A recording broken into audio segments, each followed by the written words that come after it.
కాళేశ్వరం ప్రాజెక్టులో జరిగిన అవకతవకలపై దోషులను సత్వరమే శిక్షించేందుకు కేసును సీబీఐకి అప్పగించామని మహబూబ్నగర్ ఎమ్మెల్యే ఎన్ఎం శ్రీనివాసరెడ్డి తెలిపారు. జిల్లా కాంగ్రెస్ పార్టీ కార్యాలయంలో రాష్ట్ర పశుసంవర్ధక మరియు యువజన క్రీడల శాఖ మంత్రి వాకిటి శ్రీహరితో కలిసి ఏర్పాటు చేసిన పాత్రికేయుల సమావేశంలో మాట్లాడిన ఆయన, ఘోష్ కమిటీ ఇచ్చిన నివేదికను కేబినెట్, అసెంబ్లీలో చర్చకు పెట్టామని చెప్పారు. ఆ నివేదికలో తుమ్మిడిహట్టి ప్రాజెక్టును వేడిగడ్డకు మార్చడం, సెంట్రల్ వాటర్ కమిషన్ ఇచ్చిన లేఖలు, నేషనల్ డ్యామ్ సేఫ్టీ అథారిటీ సమర్పించిన రిపోర్టులు స్పష్టంగా ఉన్నాయని తెలిపారు. రాష్ట్ర పోలీసుల పరిధి రాష్ట్రంలో మాత్రమే పరిమితమవుతుందని, ఢిల్లీ కేంద్రంగా ఉన్న సంస్థల వద్ద పత్రాలు పొందాలంటే సీబీఐ దర్యాప్తు తప్పనిసరిగా అవసరమని ఆయన పేర్కొన్నారు. కాళేశ్వరం ప్రాజెక్టుకు పవర్ ఫైనాన్స్ కార్పొరేషన్తో పాటు పలు బ్యాంకులు ఫండింగ్ చేశాయని, ఫినాన్షియల్ లావాదేవీలపై సుదీర్ఘ దర్యాప్తు జరగాలని అన్నారు. దోషులు తప్పించుకోకుండా సమగ్ర విచారణను వేగవంతం చేయడమే ముఖ్యమని ఎమ్మెల్యే స్పష్టం చేశారు.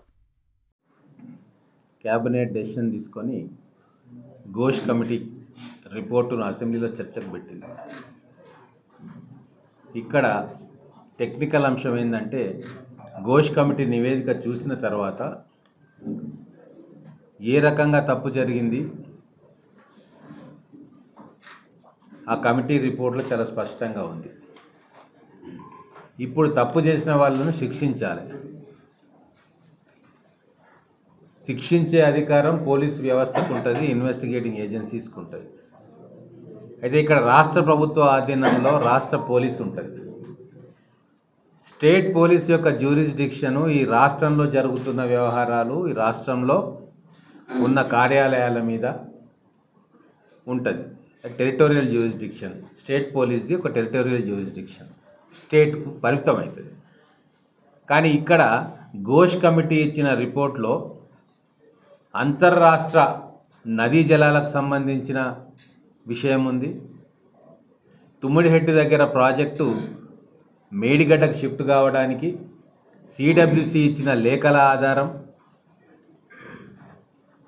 అలాగే నేషనల్ డ్యామ్ సేఫ్టీ అథారిటీ వాళ్ళు ఇచ్చిన రిపోర్ట్లు, ఇవన్నిటి మీద కూడా దృష్టి పెట్టి వాళ్ళు రిపోర్ట్ ఇచ్చింది. మరి ఇప్పుడు ఇన్వెస్టిగేటింగ్ ఏజెన్సీస్ దోషులకు శిక్ష పడాలంటే ఫర్దర్ దర్యాప్తు చేయాల్సి వస్తుంది. ఢిల్లీ కేంద్రంగా ఉండే సంస్థల నుంచి డాక్యుమెంట్స్ రావాలి అంటే రాష్ట్ర ప్రభుత్వ ఆధీనంలో ఉన్న పోలీసులు కానీ మిగతా ఏజెన్సీలు కానీ ప్రయత్నం చేస్తే రావు. అదే సిబిఐ జ్యూరిస్డిక్షన్లో మొత్తం దేశంలో ఉన్న కేంద్ర ప్రభుత్వ కార్యాలయాలు అన్నీ ఉంటాయి. మహారాష్ట్రకు సంబంధించిన అంశాలు కూడా సిబిఐ తీసుకోవచ్చు, వాళ్ళ జ్యూరిస్డిక్షన్లో ఉంటుంది. ఢిల్లీలో ఉన్న కేంద్ర కార్యాలయం ఎన్డీఎస్సీ దగ్గర ఉన్న పత్రాలను కూడా తీసుకోవచ్చు. సిడబ్ల్యూసి ఇచ్చిన నివేదికలను తీసుకోవచ్చు. అలాగే ఎన్నో ఏజెన్సీలు ఫండింగ్ చేసినాయి కాళేశ్వరం ప్రాజెక్టుకి. పవర్ ఫైనాన్స్ కార్పొరేషన్ ఫండింగ్ చేసింది, అలాగే బ్యాంకులు ఫండింగ్ చేసినాయి. దాంట్లో కూడా అవినీతి కనబడతా ఉంది. సాధారణంగా పెద్ద ప్రాజెక్టులకు 7 నుంచి 8% ఇంట్రెస్ట్ ఉంటుంది.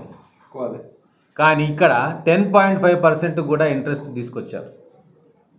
మరి ఇన్ని లక్షల కోట్ల రూపాయలు అధిక వడ్డీకి తీసుకొచ్చిండ్రు కేంద్ర ప్రభుత్వ సంస్థల నుంచి, బ్యాంకుల నుంచి. మరి వాటిని ఎంక్వైరీ చేయాలంటే జ్యూరిస్డిక్షన్ రాష్ట్ర పోలీసుకు ఉండదు. అందుకే ఇవన్నీ ఆలోచించి గౌరవ ముఖ్యమంత్రి గారు, క్యాబినెట్ సిబిఐకి అయితేనే లోతుగా వెళ్ళి పరిశీలన చేస్తారు.